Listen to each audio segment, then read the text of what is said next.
নমস্কার বন্ধুরা, আজকে আমি বানাবো পুর পিঠা, সেদ্ধ পুর পিঠা। তো তার জন্য আমি এখানে চালকে ভিজিয়ে 6 ঘন্টা ভিজিয়ে রেখেছিলাম, তারপরে তুলে জল ঝরিয়ে শুকনো করে আমি বেটেছি। এই চাল বাটাটা আমি শিলে বেটেছি।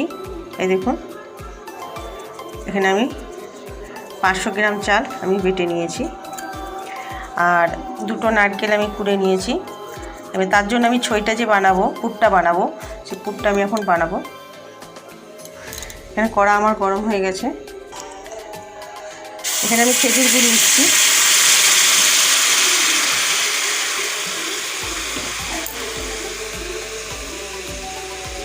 দুশো গ্রাম খেজুর গুড় নিলাম,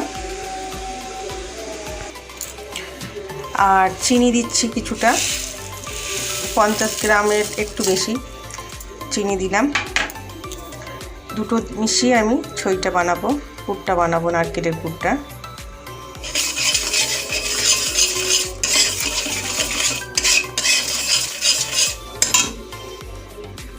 এখানে একটু আমি আদা সামান্য থেতো করে দিলাম, আর কয়েকটা এলাচ থেতো করে দেব।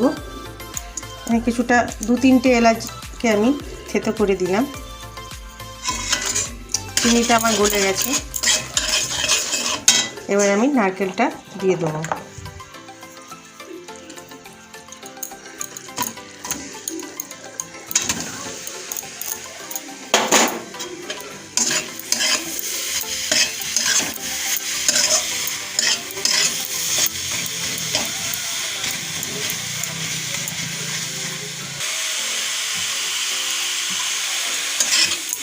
পাঁচ 10 মিনিট আমি এটাকে কষে নেব ভালো করে।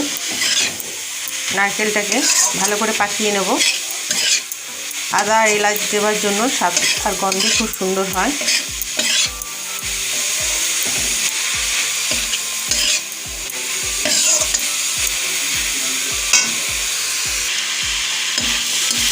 দেখুন, নারকেলের মতন অতটা আমি পাকাবো না। জলটা চঁ আওয়াজটা বন্ধ হয়ে গেলেই আমি নামিয়ে নেব। নারকেলের যে রসটা আছে সেটা শুকিয়ে গেলেই এটাকে আমি নামিয়ে নেব।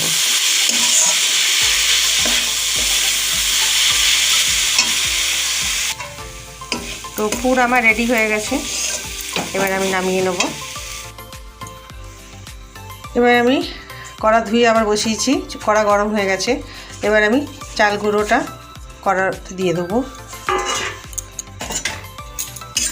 5-10 মিনিট আমি এটাকে ভেজে নেব।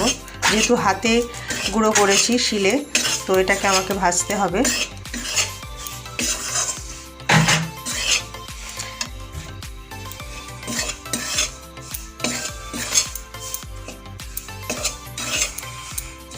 ভাজতে ভাজতে পুরো একদম ঝরঝরে হয়ে যাবে। দেখুন, চাল গুঁড়োটা আমার ভাজা হয়ে আসছে, উপর থেকে ধুঁয়ো উঠছে।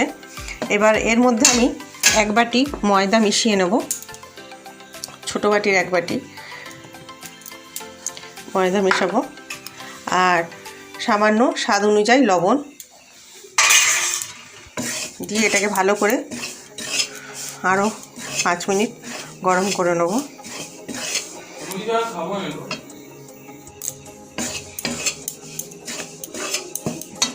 চালটা আমার ঠিকভাবে ভাজা হয়ে গেছে। এবার আমি নামাবো। এবার আমি গরম জল দিয়ে আস্তে আস্তে,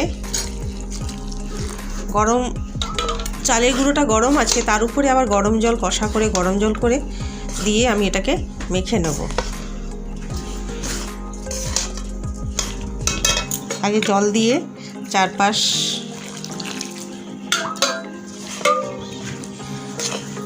যেগুলো ময়দা মাখানো হয় সেইভাবে ডোটাকে আমাকে মাখতে হবে।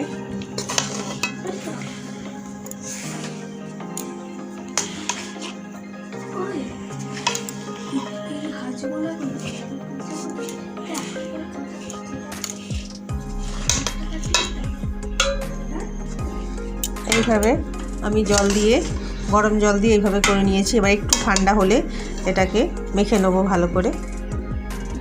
এই দেখুন, এইরকমই আমি মেখে নিয়েছি। একটু ঠান্ডা হতেই গরম গরম করে মাখতে হবে, নাহলে ঠান্ডা হয়ে গেলে শক্ত হয়ে যাবে। আমি এইভাবে মেখে দিয়েছি।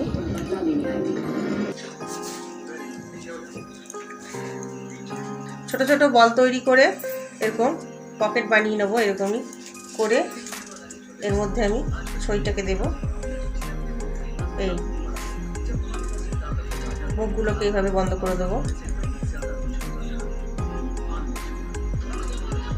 যেমন খুশি শেপ আপনারা নকশা করতে পারেন। তো আমি এইভাবে এই নকশাটা করলাম। আবারও এরকম ছোট ছোট বল নেব, হাতে এরকম দাবিয়ে যখন লেচি কাটবো, লেচি কেটে এরকম করে এই হাত ঘুরিয়ে ঘুরিয়ে বুড়ো আঙুল দিয়ে দাবিয়ে দাবিয়ে এরকমই করে গোলটা করতে হবে। এই দেখুন,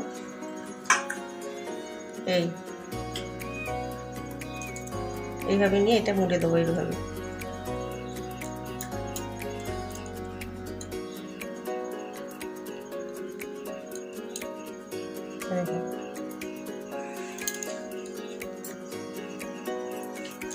এইভাবে আমি সবগুলো করে নেব। সবগুলো পিঠে আমি রেডি করে নেব।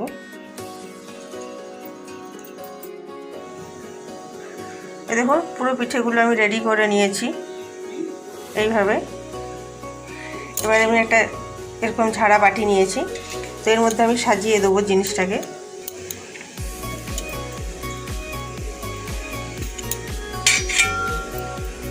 এবারে পুরোটা সাজানো হয়ে গেছে। এবার একটা পাত্রে আমার জল ফুটছে, তো এর উপরে আমি এটাকে বসিয়ে দেবো এইভাবে, আর সমানভাবে চাপা দিয়ে দেবো। এইভাবে চাপা দিয়েছি, চারপাশ থেকে যাতে বাষ্প না বেরিয়ে যায় তার জন্য একটা কাপড় দিয়ে আমি এটাকে ভালো করে চেপে দিয়েছি। এবার এইভাবে আমি 15 থেকে 20 মিনিট রেখে দেবো এবং ভাপে সেদ্ধ করে নেব। পুরপিঠা আমার রেডি। এই দেখুন, সেদ্ধ পিঠা, পুরপিঠা 20 মিনিট পর নামিয়ে ঠান্ডা করে নিয়েছি।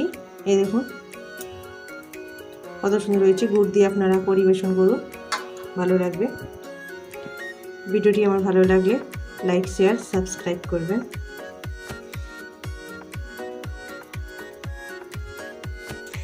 এই দেখুন, ভেঙেছি একটা, কত সুন্দর পুর ভরা।